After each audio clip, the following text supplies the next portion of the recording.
এখন চলে এসেছি বন্ধুরা হরিদেবপুর 41 পল্লী ক্লাবে। আর যেই ক্লাবে এবছরের দুর্গাপূজার থিম রয়েছে সোপান। মণ্ডপে প্রবেশ করার একদম দুধারেই রয়েছে এই সমস্ত আর্টিফিশিয়াল কাজ।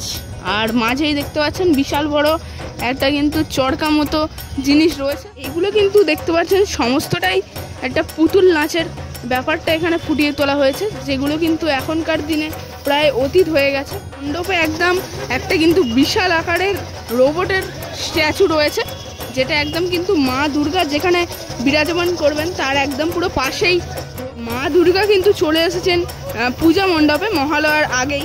এগুলো কিন্তু বিভিন্ন ধরনের প্রতিচ্ছবি রয়েছে এবং তাছাড়া সেখানে দেখুন অবশ্যই ছোট্ট ছোট্ট কিন্তু মানুষের মূর্তি রয়েছে, যেগুলো কিন্তু মানুষের যে মুখটা সেটা কিন্তু তৈরি হয়েছে যে ছোট টিনের বাক্স হয় সেই টিনের বাক্স দিয়ে। মণ্ডপটা কিন্তু ভেতর থেকে জাস্ট একদম পুরো এক কথায় অসাধারণ দেখতে লাগছে।